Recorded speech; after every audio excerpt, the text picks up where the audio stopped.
Bonjour à toutes et à tous et bienvenue dans Cinefiles pour cette deuxième partie de la FAQ de 2016. Je vous remercie pour toutes vos questions, je vais continuer à y répondre, n'hésitez pas à en poser davantage.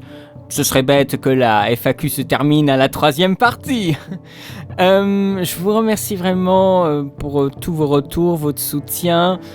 Je vais commencer un peu cette FAQ, comme maintenant à chaque fois dans l'année, à faire un très rapide horizon des grosses sorties de l'année 2016, les sorties qui nous attendent. C'est souvent, malheureusement, les films médiatisés de 2016 des films américains, puisque ce sont eux qui prévoient largement à l'avance leur promotion. Mis à part quelques films très limités, ce sont souvent des grosses sorties américaines. Je pense par exemple au film français Chocolat, dont on a déjà vu une bande-annonce qui sort je crois bien en février. Ce n'est pas forcément le genre de film qui va m'intéresser, c'est pas forcément le genre de film que je vais aller voir au cinéma. Voilà, avec Omar Sy qui joue un clown chocolat, moi ça m'intéresse pas des masses.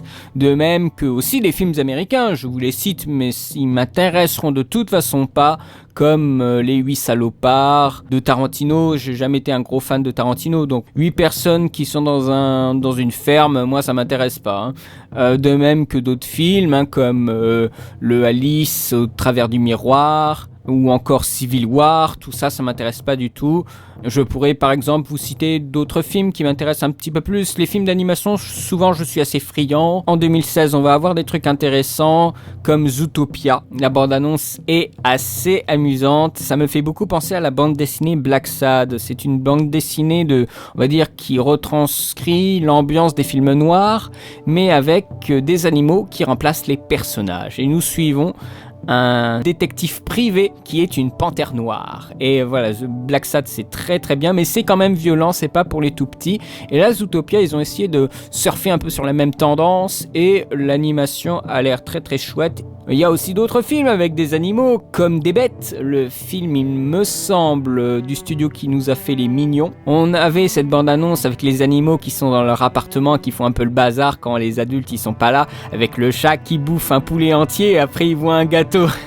Voilà, mais ça permet des gags assez amusants, la bande-annonce est assez efficace, ça donne envie d'y aller. De même qu'un autre film d'animation avec aussi une bête, Le Garçon et la Bête, donc un film japonais de Mamoru Hosoda. Le film est très très chouette, la bande-annonce donne envie, les thématiques donnent envie avec cette bête qui va former ce garçon. Il me semble aux arts martiaux, en tout cas au combat, et bien sûr il va se lier d'amitié. C'est ce genre d'histoire qu'on a déjà vu des tonnes de fois, mais qui est très agréable à revoir encore une fois. Nous avons d'autres films, par exemple le Livre de la jungle qui sort en avril. Alors bien sûr film live, on ne sait pas s'ils vont vraiment parler tous les animaux. Voilà, on est encore dans l'expectative. Après, le fait de refaire un film live alors que le dessin animé raconte très bien l'histoire, je trouve que c'est vraiment surfer sur la tendance. Blanche-Neige, Maléfique et tout ça. Cendrillon aussi, qui était pas mauvais. Après, on va travailler les effets spéciaux pour que ça soit assez agréable. Mais je pense pas qu'il faille attendre forcément beaucoup de choses de celui-ci. Comme de l'autre, Tarzan. Moi, je suis pas fan. Moi, je suis pas fan du Tarzan, de la bande-annonce qu'on nous montre. Et que le mec, bien sûr, super sexy. Enfin bon. C'est des espèces de trucs standardisés, de production standardisée, qui sont un petit peu agaçantes au bout d'un moment. Qu'est-ce qu'il peut y avoir encore en film d'animation, il y a Angry Bird le film, étant donné que j'ai jamais joué aux jeux vidéo, ça ne m'intéresse absolument pas. On a d'autres productions aussi qui sont typiquement tournées vers le passé. Point Break, donc un remake, faut bien se dire ça, de Point Break Limit de Bigelow. Le prochain Michael Bay, 13 heures, ne m'intéresse pas des masses. Bien sûr, c'est une histoire, c'est un fait réel qui s'est passé du côté des Américains, donc c'est des choses, voilà, bon, on a pu voir ça aux infos, c'est-à-dire une ambassade attaquée, il me semble bien, que c'est un fait réel. Bien sûr, après, ça va être dramatisé davantage par Michael Bay, si ça se trouve c'est très sympa, mais la bande-annonce ne me donnait franchement pas du tout envie. De même que Deadpool, la bande-annonce m'a vachement refroidi, t'as l'impression qu'ils se battent toujours au même endroit, dans un même décor, sûrement que le film n'était pas terminé au niveau des effets spéciaux, mais le film ne m'intéresse pas et le personnage même ne m'intéresse pas. Qu'est-ce qu'il y a encore? Gods of Egypt, la bande-annonce très kitsch du prochain Alex Proyas, sur voilà des dieux qui se battent avec Gerard Butler. On se dit oh là là, Gerard Butler en dieu d'Égypte. Ça promet de belles perspectives de rigolade. Oui, c'est le film qu'on va voir pour se détendre, pour en voir un peu de tous les côtés, sans trop se poser de questions, de même que le prochain Tortue Ninja. La bande-annonce est assez efficace, elle est fun, j'ai bien aimé le premier, donc le deuxième, je pense, peut faire son office. Et si on a le deuxième qui marche aussi bien que le premier, on pourrait voir un troisième avec le Technodrome. Et ça aurait la classe. Voilà, donc moi je milite pour que le Tortue Ninja 2 marche, comme ça on aura un troisième encore plus fou. Qu'est-ce que nous avons encore? Nous avons voilà des attentes qui sont pour moi de vraies attentes. J'attends ces films. Kung Fu Panda 3. Vous aurez bientôt une critique du premier, du deuxième et une analyse de séquence sur les Kung Fu Panda. Alors à chaque fois je me fais avoir, le premier je m'étais fait avoir, le deuxième je me suis fait avoir, le troisième je vais même pas me faire avoir. Les bandes annonces je trouve ne retranscrivent pas le drame et l'émotion que dégagent les films au final quand on va le voir en salle. Cette fois-ci je vais aller voir le troisième en salle parce que je m'en suis voulu quand j'ai découvert le deuxième qui est palpitant. Donc ça c'est une grosse attente. Autre grosse attente de ma part. Je suis un grand fan de Batman et je ne peux pas passer à côté de Batman contre Superman, le Batman v Superman, Dawn of Justice. Ça c'est vraiment un film que je vais voir, que j'attendrai. Vous aurez une analyse de séquence de Man of Steel avant la sortie de ce film-là. Ce sera une grosse attente. J'ai envie qu'il marche, mais qu'il marche vachement bien ce film. Qu'est-ce que nous avons encore comme autre gros film? Nous avons, bien sûr, The Revenant, le film d'Inarritu. J'ai vu tous ses films, même le petit morceau qu'il avait fait pour le recueil concernant le 11 septembre. C'est un mec qui a un talent vraiment indiscutable concernant les acteurs. La Bardem dans Beautiful est vraiment convaincant. De même que pour la mise en scène, c'est quelqu'un qui travaille, qui a un style. Et là, on a aussi quand on voit les bandes annonces, un style qui se dégage, qui est presque semblable un petit peu à Birdman, mais voilà quelque chose de plus spirituel, de plus mystique. Alors je me demande comment il va essayer de lier ce côté artificiel d'une caméra presque flottante avec un environnement dans lequel on doit être immergé. Donc voilà, il y a ce côté un petit peu artificiel et réel qui se battent un petit peu pendant tout le film et j'ai hâte de voir ça, de voir qu'est-ce que ça donne. Et bien sûr, vous aurez une critique de The Revenant, bien entendu. Vous aurez aussi cette année X-Men Apocalypse. La bande-annonce ne me donne pas envie. Je suis pas un grand admirateur des X-Men, j'ai tout vu, mais je ne cours pas après.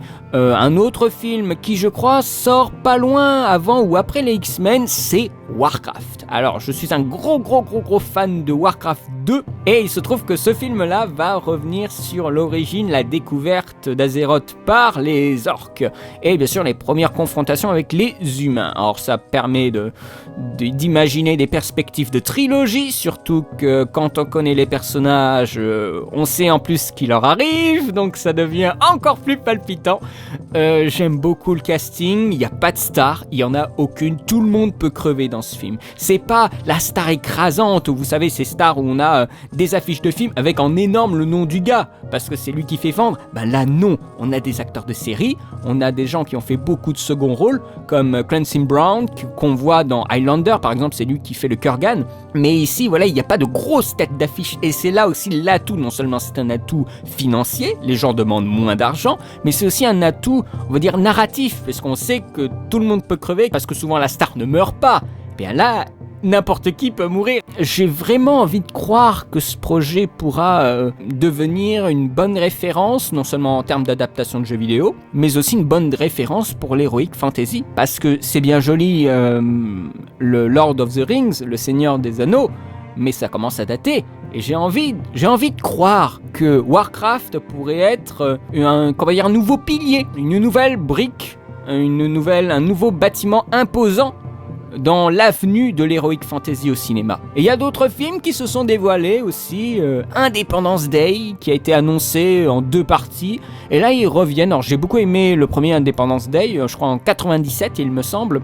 Celui-ci a l'air sympathique, bien que voilà, on ait presque une standardisation des effets spéciaux, alors qu'avant il y avait beaucoup de maquettes. Là, ça ne semble pas être des maquettes, ça semble être bien sûr des effets spéciaux calculés par ordinateur. À voir, mais si les bandes annonces continuent à être aussi attrayantes, je pense que j'irai le voir. Nous avons aussi Ghostbusters. Alors si c'est le même réal que Spy, ça pourrait être très très amusant. Faudra se laisser tenter, je pense.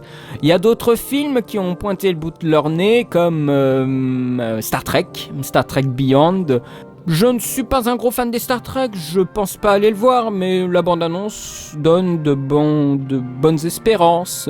Il y aura aussi, bien entendu, Assassin's Creed à la fin de l'année.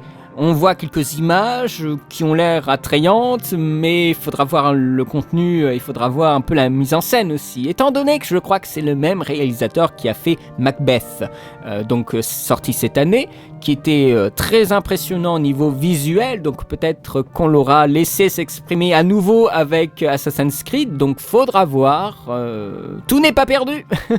Nous aurons aussi un autre Jason Bourne par Paul Greengrass. Donc moi je suis très très fan de Paul Greengrass, j'ai beaucoup aimé Captain Phillips, donc j'irai voir celui-là au cinéma, et si j'ai le temps, je vous reparlerai des précédents dans divers vidéos avant de voir celui-ci. Je crois qu'il est programmé pour août ou pour juillet. Nous aurons aussi un nouveau film Ben-Hur par le mec qui a fait Wanted. Ça me fait un peu peur parce que Ben-Hur, je l'ai revu tout récemment, la version de 1960 si je ne me trompe pas, qui est un film incroyable, magnifique, émouvant, et là ça va être sûrement un gros machin un peu pourri, un petit peu trop court, donc je pourrais être surpris bien entendu, mais je crois que ce sera quand même un peu de la merde. Faut dire ce qui est. On aura aussi le nouveau Star Wars. Maintenant, on sera abonné tous les ans à un nouveau Star Wars, qui est un spin-off qui s'appelle Star Wars Rogue pour l'instant, c'est nommé Rogue. Sur, alors à ce que j'ai cru comprendre, le vol des plans de l'étoile noire. Pourquoi pas, ça peut être une bonne idée, ça peut être attrayant. Faudra voir les premières images bien entendu. On aura aussi Harry Potter, les créatures fantastiques, un autre spin-off. Pourquoi pas, ça peut être aussi très sympa. On en a vu quelques images mais pas plus. Après, il faudra aussi qu'on s'identifie bien à nos nouveaux héros, puisqu'il ne s'agira pas, je crois, de Harry Potter. J'ai dit Harry Potter, les créatures fantastiques, mais en fait, le titre, c'est Fantastic Creatures, et puis c'est tout. Donc, Harry Potter, il est bien loin, et donc il faudra, je crois, s'identifier à Eddie Redmayne. Donc, pourquoi pas, faudra voir encore une fois, il faut se laisser tenter. Il y a beaucoup de films qui arrivent comme ça, un peu de nulle part, et je crois qu'il faut se laisser tenter en 2016, de voir des choses qui semblent un peu obscures. Il y aura aussi The Monkey King 2, je vous avais fait la critique du premier. Si je peux voir le deuxième, je vous ferai aussi une vidéo parce que j'ai beaucoup aimé le premier pour son délire visuel, et je crois que le deuxième, il en tient aussi une couche. Dernier film dont je vais parler, voilà, je voulais faire un peu rapide, Suicide Squad. La bande-annonce est monumentale, elle est très fun et elle montre aussi un côté assez noir. Alors je pense que le film va être Peggy 13 à ce que j'ai cru comprendre, et il sera pas rated R. Moi je souhaite franchement qu'il soit rated R, mais au vu peut-être du budget qui est très conséquent parce qu'il y a quand même beaucoup d'acteurs connus, le film pourrait passer au Peggy 13 pour essayer d'avoir bien sûr une audience beaucoup plus large et bien sûr apporter beaucoup plus d'argent. J'ai hâte de voir, c'est aussi une grosse attente. La bande-annonce est énorme et on a bien sûr tous envie de voir un peu plus de Batman dans le film. Bien entendu, on voit au détour d'un plan dans la bande-annonce et bien sûr le Joker. Donc ça c'est aussi grosse attente. Il y a des attentes et il y a des films où il faut se laisser tenter. L'année 2016 aura quand même du lourd sous la main pour nous faire frémir, et bien sûr ceci est une liste qui n'est pas exhaustive. Il y aura d'autres films, des petits films qui se font connaître presque au dernier moment et qui seront sûrement très intéressants. Il y aura bien sûr beaucoup de films français et tout ça. Là je vous ai fait un rapide retour sur les quelques titres qui nous sont déjà annoncés, mais bien sûr ceci n'est qu'une petite partie des nombreuses joies et douleurs cinématographiques que nous aurons en 2016. Alors maintenant, nous allons peut-être un petit peu répondre à des questions. Des questions de Louison Bobet. Vu l'impact des images, doit-on respecter l'âge minimum conseillé pour un film? Ou est-ce une question d'éducation? Je pense que quand même, les gens qui donnent le visa, qui donnent aussi la restriction, sont des gens sensés. Ça donne aux parents une indication. Moi, j'ai connu l'époque où on avait, à la place d'un -10 ou d'un -12, un pictogramme très très clair pour montrer que c'est violent ou ce n'est pas violent. Je me rappelle, il y avait un rond bleu, il y avait un triangle orange et il y avait un espèce de carré rouge. Et quand il y avait le carré rouge, attention, fallait vraiment faire dégager les enfants. Et même le triangle orange, c'était des films interdits aux moins de 12 ans. Donc tout ce qui était Terminator, Predator, des choses comme ça.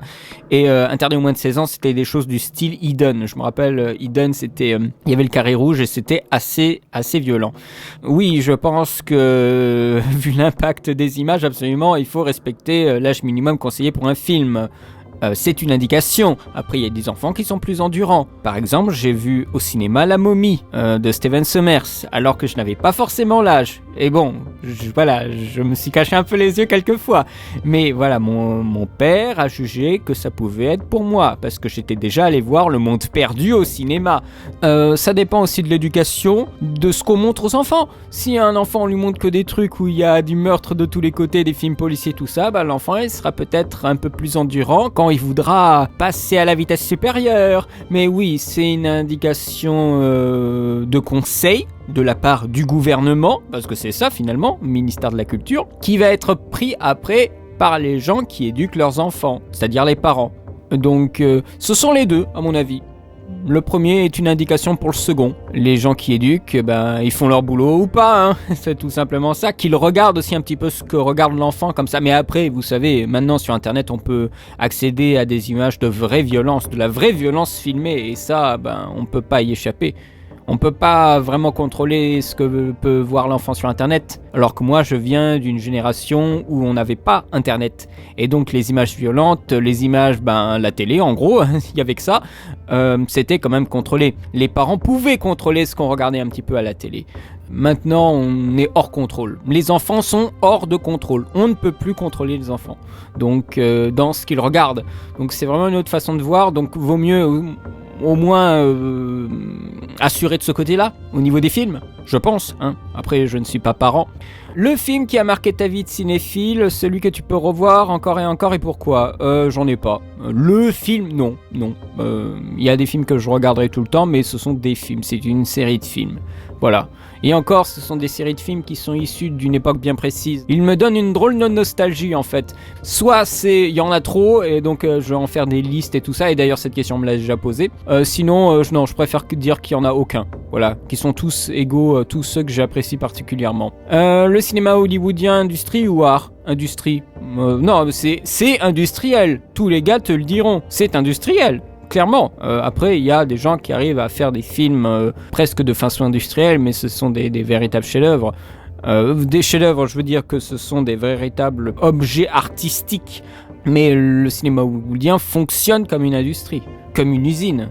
Donc non, là c'est évident, enfin c'est industrie. Les gens qui disent le contraire sont des gens qui ne sont pas renseignés sur ce qu'est Hollywood. Même depuis le début, ça arrête pas de produire là-bas. Et ce sont des grosses machines. Quand on dit justement les grosses machines, ce sont des gens qui engagent énormément de techniciens pour des tournages qui sont assez soutenus, avec après tout un service de marketing très conséquent. Ça c'est de l'industrie.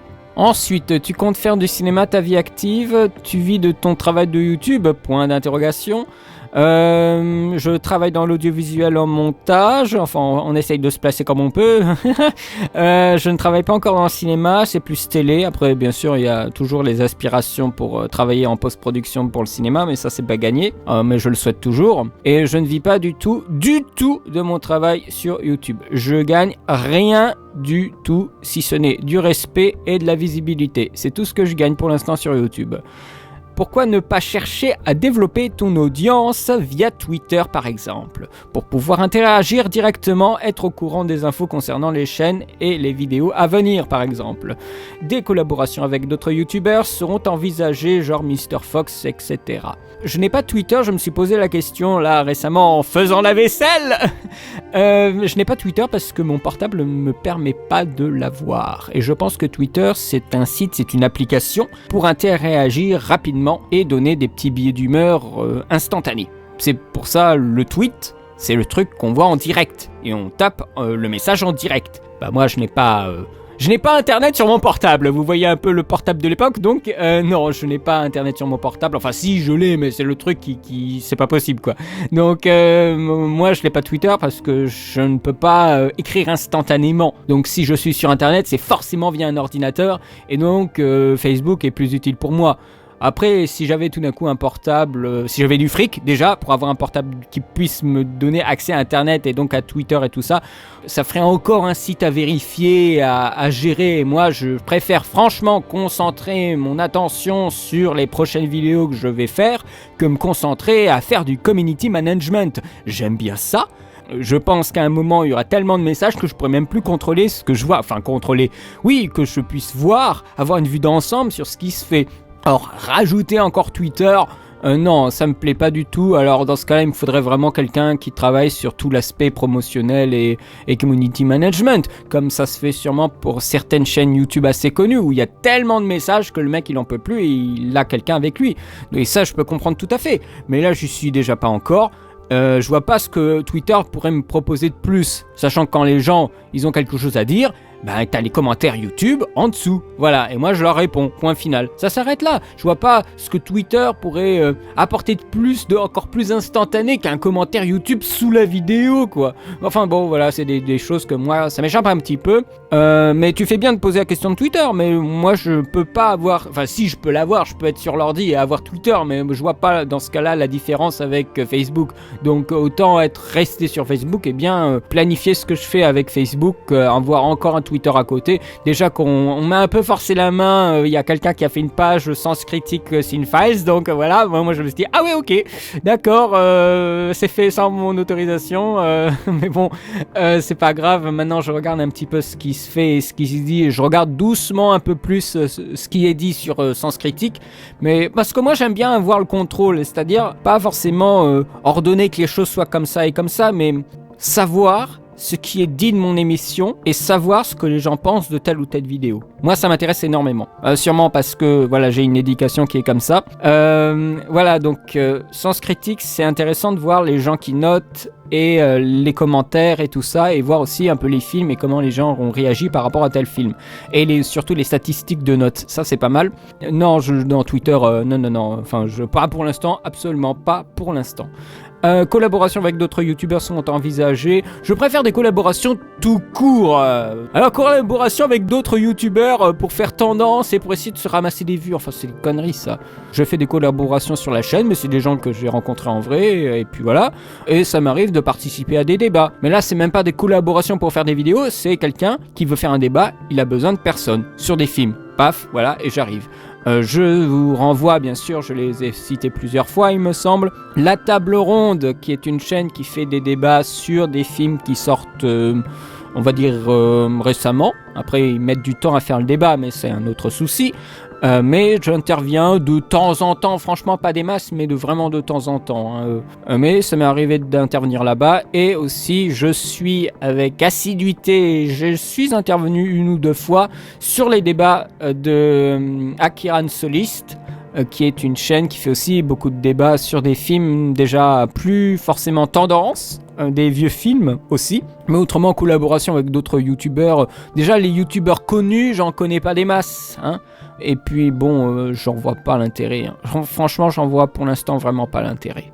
Je préfère, si je devais faire quelque chose voilà, directement sur la chaîne, faire des choses avec des gens que je connais en vrai, quoi. Si ce sont des sorties de cinéma, je préfère la faire avec la personne, quoi, si elle est d'accord. Et la seule collaboration que j'avais envisagée avec quelqu'un, C'était il y a plus d'1 an et on n'a toujours pas fait. Donc franchement, je crois que c'est pas vraiment pour moi les collaborations. Ensuite, pour toi, un bon film, c'est quoi? De belles images, une bonne réal, de bons effets spéciaux ou autre? J'ai l'impression que de belles images, bonne réal et bons effets spéciaux, c'est un peu la même chose. Hein. Non, mais surtout qu'aujourd'hui, on y a accès si facilement. J'ai déjà pour faire des courts-métrages comme ça quand on voit sur le web, mais aussi en film, maintenant, on a quand même de bonnes images d'emblée, quoi. Une bonne réal. On peut se permettre une bonne réal. Après, c'est les gars qui n'ont pas des choix très incisifs. Et c'est plus la mise en situation et la façon dont on va filmer cette situation.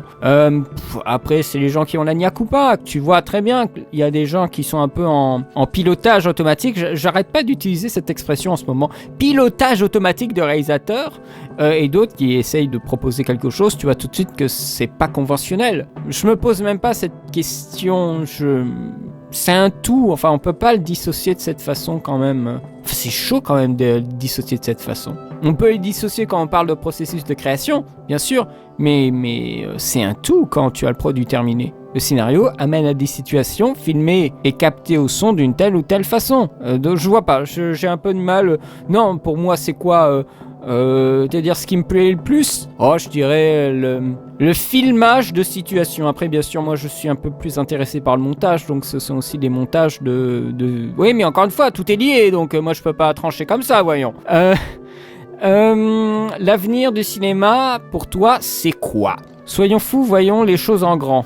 Alors l'avenir du cinéma, je crois que je l'en avais déjà parlé dans la première FAQ. Alors bien sûr ça date, hein, mais ça n'a pas changé en tout cas en 2015 par rapport à 2012, il me semble, la première FAQ. Donc je t'invite à regarder la question qu'on m'avait donnée dans la première FAQ. Tout, mais ça continue à monter, quoi. Tout, mais ça continue à monter. C'est-à-dire qu'on aura de plus en plus de salles de cinéma. L'exportation de films étrangers, on continuera à en avoir. Je pense que la Chine en exportera de plus en plus. Des choses qui sont peut-être un peu plus standardisées pour nous. Et c'est déjà le cas avec un film sur la Grande Muraille qui va être réalisé par Zhang Yimou, donc le mec qui a fait Hero, et je crois que c'est avec Matt Damon. Voilà, donc ça veut déjà tout dire. Bien sûr, le cinéma américain augmentera toujours en budget avec des projets de plus en plus fous, et on se demande quand ça va arrêter cette connerie. À un moment, il va y avoir un retour de bâton, je ne sais pas lequel, mais ça risque d'être violent. Voilà, autrement, voilà, super-héros, jeux vidéo, si l'année 2016 se passe bien, je pense qu'il y aura des opportunités pour le jeu vidéo d'être adapté de façon tout à fait correcte au cinéma. J'ai pas grand chose à dire, hein, on ne sait jamais, c'est de l'hypothèse, mais tout augmentera. Après les films français, j'en sais rien, mais j'espère qu'on s'éloignera très rapidement de certaines tendances, pas de tout, mais de certaines tendances qu'on a en ce moment. Alors c'est une période, à un moment ça retombera comme un soufflet et on passera à autre chose. Mais voilà, on attend ce moment avec impatience. En tout cas, moi je l'attends avec impatience. Voilà, grossièrement, rapidement, quelques réponses à tes questions. Je te remercie, Louison Bobet, pour les questions que tu m'as posées.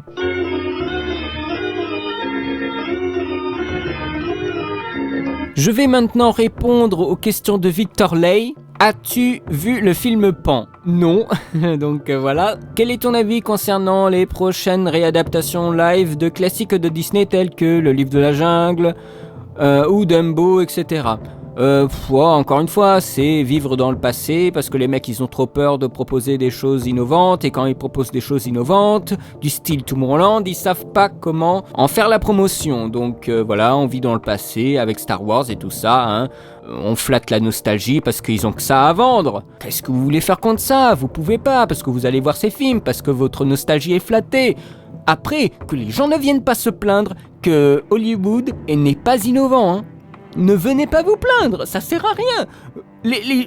Quand on voit Maléfique, qui a fait 700 millions, je crois, au box-office, on va continuer dans cette voie-là. Et moi, je le souhaite pas, bien entendu. Et quand je dis, bien sûr, des choses comme ça, on suit aussi sur les franchises connues. Et on en revient aussi à ta question suivante. Pirates des Caraïbes et la planète des singes. Bah, ce Pirates des Caraïbes, je sais pas trop, parce qu'ils avaient fait un énorme plateau avec un village. Et moi ça me fait peur parce que Pirates des Caraïbes ça se passe quand même sur l'eau, hein. Je veux pas le voir 90% du film sur Terre, hein. À voir, mais je suis pas confiant. Et Planète des Singes 3, oh je suis plutôt confiant, le deuxième il était plutôt pas mal, non? Après, encore une fois, c'est de la rumeur et tout ça. Ça sert à rien de fantasmer sur de la rumeur. Tant qu'on n'a pas d'image, on ne sait pas. Ensuite, quel logiciel de montage, quel micro utilises-tu ? J'ai un Zoom qui est bien pratique parce que il n'est pas forcément à brancher sur l'ordi. Donc je peux l'embarquer un peu n'importe où. Ça, c'est plutôt pratique. Et je peux enregistrer sans être forcément alimenté. Ça, c'est plutôt sympa. Et en logiciel de montage, j'ai Sony Vegas pour les critiques parce que les transitions en fondu se font super rapidement et donc puisque j'ai beaucoup de screenshots pour faire le diaporama sur les critiques, ça va assez vite sur Sony Vegas et autrement pour le reste j'ai Adobe Premiere, voilà, tout simplement. Ensuite, une question de Miss Mesty. J'ai remarqué que tu relevais parfois des aspects racistes ou sexistes dans certains films et je me demandais si tu étais sensible à une de ces discriminations sociales. Si oui, peuvent-elles influencer ton appréciation d'un film ? Oui, je pense qu'elles peuvent influencer mon appréciation d'un film, mais des fois c'est assez stimulant de voir ce genre de commentaires, ce genre d'approche, pour avoir un autre angle, pour voir un film. Et des fois, même, ça aide presque à comprendre certains aspects. À aussi, éventuellement, pas excuser, mais comprendre mieux pourquoi le film est dans ce type-là. Et d'essayer de chercher un contexte. Qu'est-ce qui aurait pu amener à ce genre de traitement dans le film ? Donc pour moi, ce sont des réflexions qui sont plutôt stimulantes que rabaissantes pour le film. Oui, ça m'aide à construire mon idée par rapport au film. Ce n'est pas quelque chose que je rejette quand je lis des choses sur le film. Je les intègre bien volontiers, ne serait-ce que pour l'indiquer aux gens qui regardent la vidéo que on dit ça du film. Voilà, pour qu'ils soient au courant peut-être de réception qu'il y a autour du film. Parce que c'est important, je pense aussi, d'être un petit peu au courant de ce qui est dit, de façon générale, à mon échelle, ce que je peux capter, de ce que je peux trouver quand on en parle autour de ce film-là. Et c'était le cas des Disney.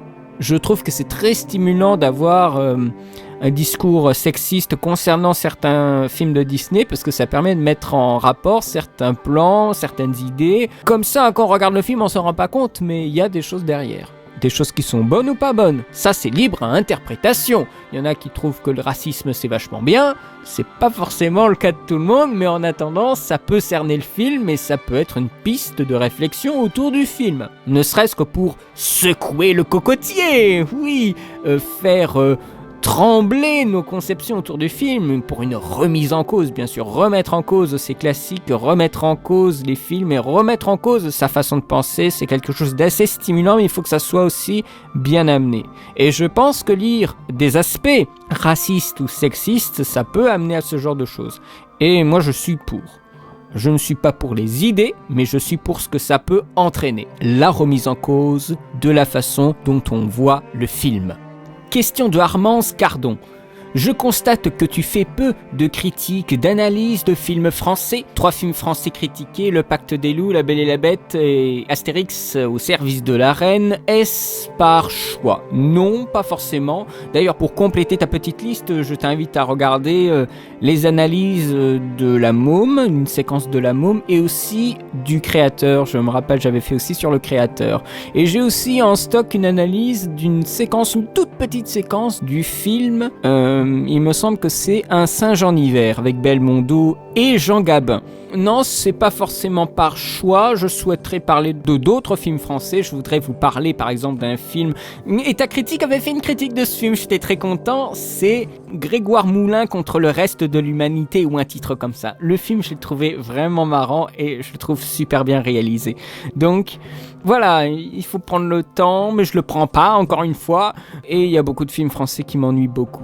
Donc il y aurait beaucoup moins de films français, je devrais plus le faire, mais je sais pas, il me passionne pas. Pas celui que nous avons en ce moment. Peut-être que celui des années 90 ou des années 60 m'intéresserait peut-être plus. Par ta question, je sens que tu souhaiterais qu'il y ait plus de films français, éventuellement, hein. J'interprète. Dans l'absolu, tu as raison. Je fais aussi dans la facilité de parler de films américains ou des choses comme ça parce que j'ai plus de plaisir à le faire. Je tiens quand même à signaler que ma chaîne reste aussi un hobby pour moi, donc je veux pas que ça devienne trop laborieux, même si des fois j'ai l'impression que ça l'est, même si c'est du hobby. Je ferai des films français, mais voilà, ce n'est pas ma priorité. Mais j'en parlerai, je suis dans l'optique de faire une semaine spéciale film français. Ça veut rien dire, mais j'ai une idée d'animation que je peux donner à faire à un copain qui pourrait être super amusante. Donc je vais faire voilà un petit éventail de films français de toute époque dans cette semaine spéciale. Ce sera pas la prochaine semaine spéciale, mais j'ai l'idée voilà de parler un peu plus de films français. J'aimerais faire 2-3 analyses de séquences, mais tout ça se met en même temps que plein d'autres choses. Donc c'est vachement compliqué d'essayer d'être à la page sur tout. Et voilà, je veux pas que ça me prenne trop de temps. Déjà que je prends beaucoup trop de temps pour cette chaîne, ça c'est évident. Donc c'est pas forcément par choix, mais j'aimerais que ce soit peut-être plus régulier, même s'il n'y en a pas beaucoup, que ce soit plus régulier. Et puis encore une fois, je ne suis pas forcément dans une optique d'offrir une diversité nationale par pays. Je vous le rappelle par rapport à une autre question aussi qui m'avait été posée, que ce n'est pas forcément une bonne chose à faire de voir le cinéma ou les films par le prisme d'une nationalité ou d'une époque ou d'un genre, mais ce serait les trois en même temps dans l'absolu, voire même d'autres paramètres. Et avec ces paramètres-ci, c'est super compliqué d'essayer de trouver quelque chose d'équilibré. J'ai jamais dit que ma chaîne était équilibrée, mais je tends à souhaiter qu'elle le soit. Mais après, la réalisation d'un tel équilibre, c'est une autre affaire. Je te remercie pour ta question. Question de Luc Aubry. Serait-il possible de classer tes critiques par décennie ? Je suis un passionné des vieux films 20 et 60 et cela éviterait de feuilleter toutes tes vidéos. Je comprends totalement. Oui, moi j'ai pas encore bien optimisé mes playlists. Je me pose des questions. Alors là, j'ai fait une playlist pour Disney. Là c'est bon. Mais par décennie... je pense qu'on reviendrait un peu à la même chose, c'est-à-dire qu'on aurait des décennies où il y aurait 200 vidéos, je dis ça, c'est n'importe quoi, mais il y aurait plein de vidéos et donc ce serait tout aussi chiant de se balader là-dedans, et d'autres playlists où il y aurait une vidéo où on se demanderait à quoi elle sert cette playlist. Donc je ne sais pas, mais la question des playlists se pose, et au bout d'un moment il faudra bien que je fasse quelque chose, mais je pense que ce serait peut-être plus clair pour ceux qui cherchent par année, mais après je sais pas combien de playlists je peux créer sur la chaîne. Je pense beaucoup par rapport à certaines chaînes qui font dans le gaming, mais ce qui me refroidit par rapport à cette idée de décennie, c'est que les playlists en elles-mêmes seront complètement déséquilibrées. Vaut mieux carrément tout simplement me poser la question en commentaire, quel film de telle ou telle année tu as traité, et moi je te répondrai, et c'est à moi de faire après le travail de t'aiguiller. Pas à toi de te faire chier sur je sais pas combien de pages de vidéos. Je suis plus à même à connaître mon propre contenu. N'hésitez pas, si vous cherchez un truc et que vous avez un peu la flemme sur la chaîne de chercher, n'hésitez pas à me le demander, moi je vous le dirai. Donc il n'y a pas de souci. Mais dans l'absolu, tu as raison, il faut que les playlists soient organisées d'une autre façon. Mais j'ai pas encore trouvé la façon qui me plaise et qui aurait de l'intérêt pour vous. Je pense que par décennie, comme ça dit, ça pourrait être intéressant, mais je pense qu'on arriverait exactement au même problème au bout de 1 ou 2 ans de plus, quoi. On aurait des playlists qui seraient gigantesques. Et après, on me demanderait de le traiter alors par année, On ne me demanderait plus année 2000, mais allez, 2001, 2002, 2003, alors là, on n'en finirait pas, quoi. Je pense pas que par année, ce serait la bonne chose. Mais je ne sais pas, dans l'absolu, oui, parce que je veux pas le classer par nation. Là, on n'en sortirait pas, ni par genre, parce qu'il y a des films qui ne peuvent pas être classés dans un genre ou dans l'autre. Donc, dans l'absolu, ce serait par année. Mais je trouverais qu'après, certaines playlists seraient trop lourdes et d'autres complètement désertées.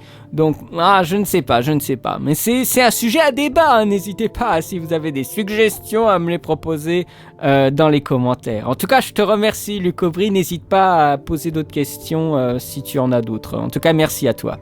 Une question maintenant de Kaiser Soze. Je me demandais si tu envisageais de parler du cinéma japonais ou russe. Ce sont des pays qui sont très peu présents sur les chaînes YouTube de cinéma par rapport au cinéma hollywoodien surreprésenté, ça c'est vrai.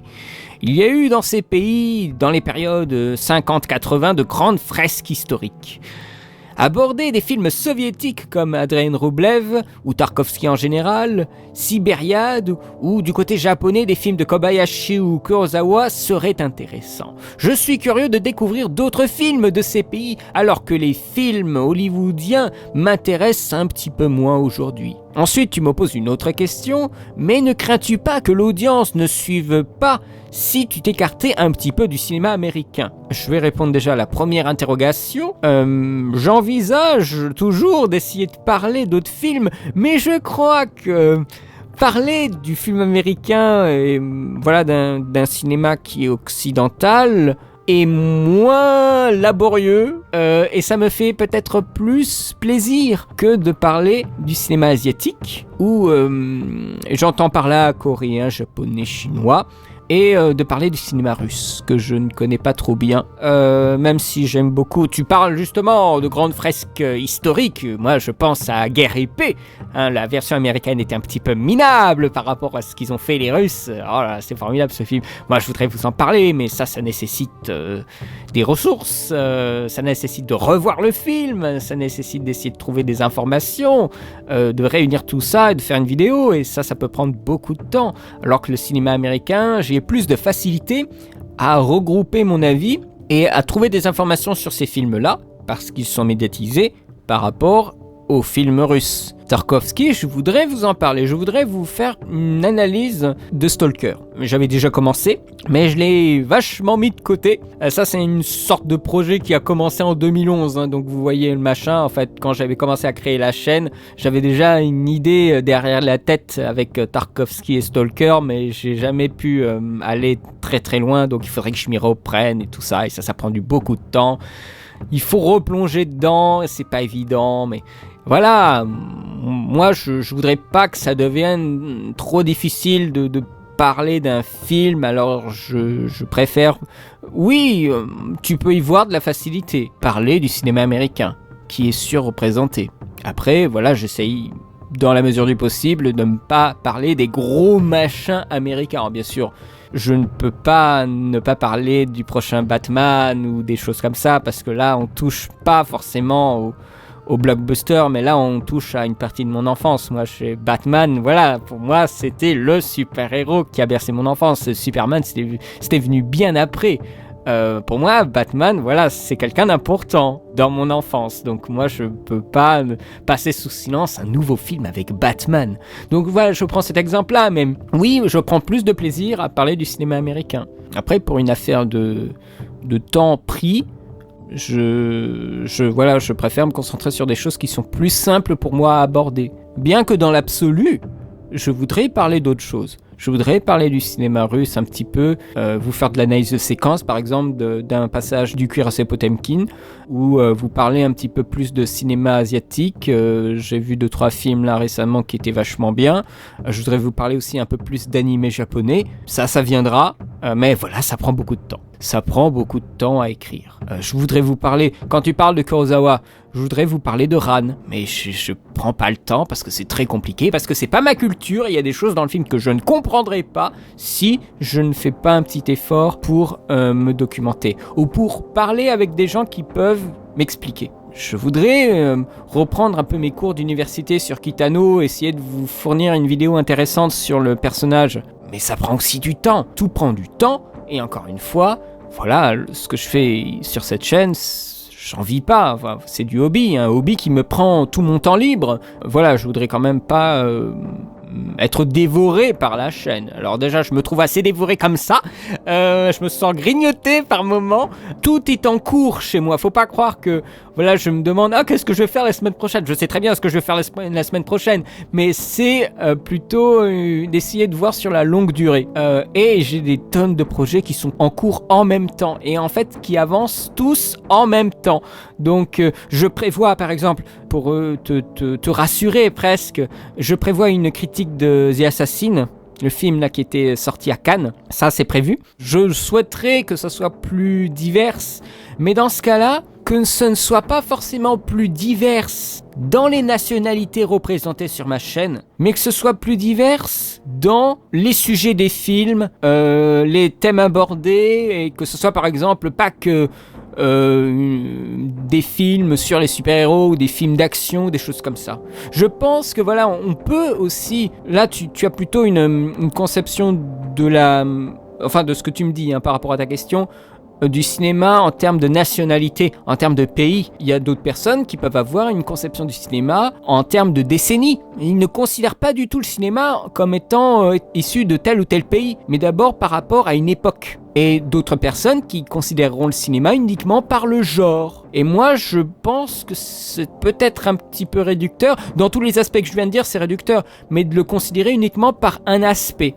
On souhaite la pluralité, mais la pluralité par rapport à quoi ? Faire une chaîne qui doit représenter tous ces aspects-là et bien d'autres encore, c'est super compliqué. Alors, je ne souhaite peut-être pas aller jusqu'à ce point-là, surtout que ça nécessiterait, dans le choix des films, pas mal d'expertise et de réflexion.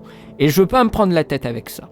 Et pourtant, je trouve encore que le contenu que je fais là, c'est pas si mainstream que ça. Enfin, ça dépend. Mais c'est pas aussi populaire que ça. Et quand tu as cette crainte, comme tu me dis, que l'audience ne me suive pas, si je m'écartais du cinéma américain, faut bien comprendre une chose, j'en ai rien à foutre.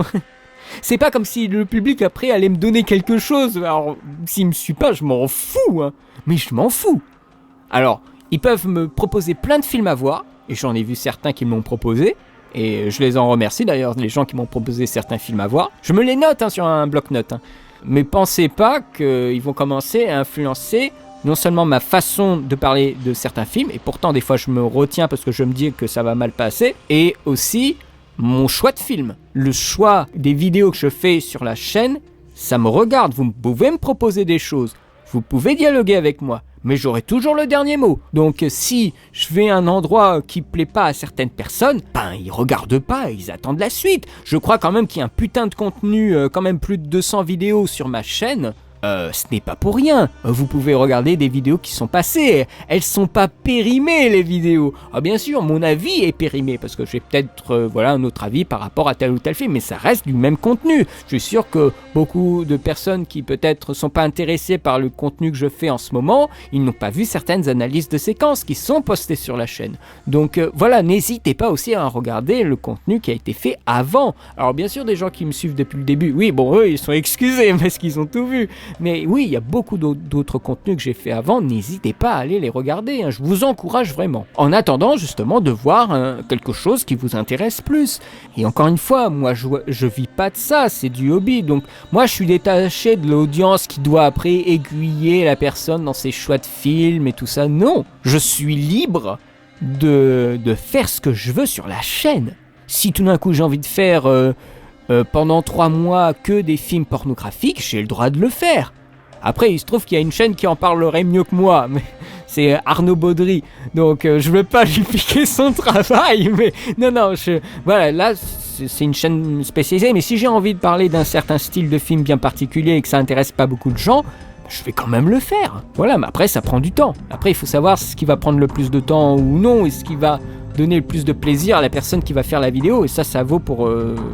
toutes les autres chaînes. Après, bien sûr, si la personne, elle sait qu'à la fin du mois, elle va avoir une somme donnée par les abonnés, que ça soit en pourboire ou autrement, et que les abonnés, ils donnent moins ou je ne sais trop quoi, là, ça peut poser des petits problèmes, quoi. Donc la personne doit garder le flux de vidéos qui sont acceptées, qui sont appréciées par les gens. Moi, étant donné que je ne suis pas dans ce système de financement de ma vie par YouTube, je m'en fous.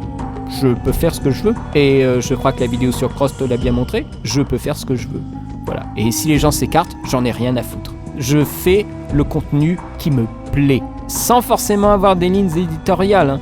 Je pense que vous l'avez senti maintenant que il y a peut-être des gens qui me suivent depuis plusieurs années maintenant. Vous voyez que j'ai pas de ligne éditoriale. Ça peut être n'importe quoi. Ça peut être un film classique et le jour suivant, on va dire, et la semaine suivante, c'est un film d'horreur basique. C'est pas vraiment une chaîne thématique, ce que je fais. C'est parler de cinéma, parler d'audiovisuel. Moi, je voudrais faire plus d'analyse de pub, analyse de cinématique aussi, de jeux vidéo, c'est très intéressant.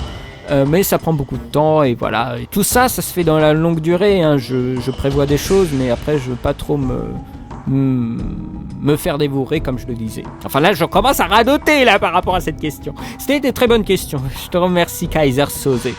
Voilà, cette deuxième partie de la FAQ est terminée. Je vous remercie de l'avoir vue, de l'avoir écoutée plutôt, je devrais dire. Et je vais préparer la troisième partie. N'hésitez pas à encore me poser des questions, j'insiste, mais j'en ai pas eu tant que ça. Alors moi, ça me dérange pas d'arrêter la FAQ rapidement. Mais voilà, n'hésitez pas si vous en avez des questions à me les poser, parce qu'après, il faudra peut-être attendre l'année prochaine. Donc, si vous voulez pas attendre tout ce temps-là, n'hésitez pas à les poser maintenant, vos questions. J'y répondrai avec plaisir. Quant à moi, je vous remercie, je vous souhaite une très bonne journée, une très bonne semaine, et à bientôt pour de nouvelles vidéos. Allez, salut!